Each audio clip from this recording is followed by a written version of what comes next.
this is this is about 4 years old, this site. So it's not... Okay, I think you won. Yeah, so this is chaga here.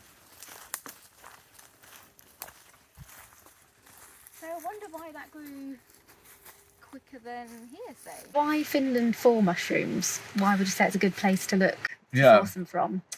Yeah, I like to think that if we had, like if God was there, or some alien race, designing, let's say, the perfect place to grow mushrooms, what the criteria you'd want to look at is that, you have really healthy forest, really healthy ecosystem, and really clean nature. Because mushrooms are really bioaccumulative. And what that means is that, they're sucking everything in. So they're pulling all those great, nutrition and interesting antioxidant compounds, specifically from the birch tree, if it's chaga, but just everything from the soil. That could be also the pesticides and heavy metals and things that you don't necessarily want to bring in.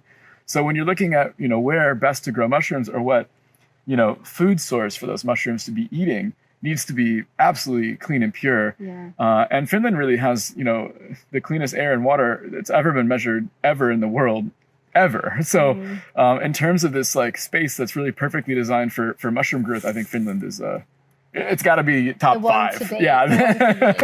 Definitely. Yeah. And your extraction process is really unique. If you want to talk us through that and why that makes the mushroom extract even more special. Yeah, definitely. So when we started looking at what is our extraction process going to be, we didn't necessarily want to copy anything that existed in the market. We wanted to take a really fresh kind of like Kappa approach at that. And, the first thing we did is, okay, let's look at literature. Let's see out there what is being done that looks really interesting and has a lot of potential for the metrics that we care about, which of course would be really, high bioavailability and really ensuring that it's not, ruining any compounds in that process. So in the process of opening up cell walls can be quite destructive, right, to the plant. Yeah. So we have to find a way that's really good at opening cell walls, but not then destroying those compounds in the process. Mm-hmm. And that journey led us to, well, many things. But ultrasonication is a technology that just was absolutely perfect. It was something that we were able to work with the European Food Safety Authority on to get, approved for this kind of food supplement and food purposes. And also be able to acquire a machine at a reasonable price and be able to customize that to our extraction technology and our kind of, equipment line. And then it's been fantastic for the mushrooms. So we've been seeing upwards of twice the bioavailability than, let's say, a more standard dual extraction that is only using water and then also ethanol alcohol.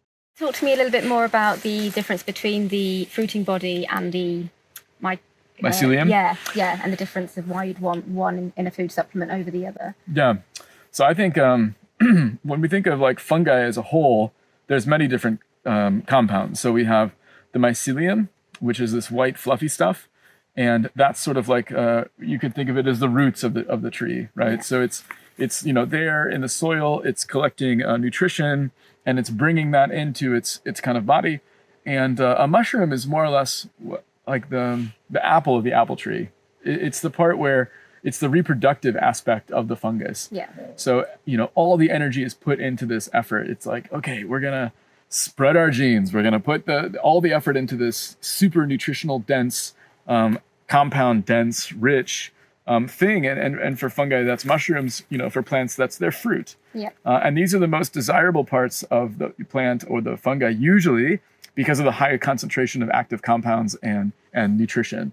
So when we look at our products, we want to ensure that we standardize everything to active compounds. Yeah. So for us, we don't have a bias like, is it mycelium? Is it fruiting body? Is it whatever? Just what has the highest levels of these actives. But consistently looking at that, which we do compare mycelium, of course, as well, it's always the fruiting body. It just comes back and back and back. So I wish it was the mycelium. It's much easier to grow. And cheaper.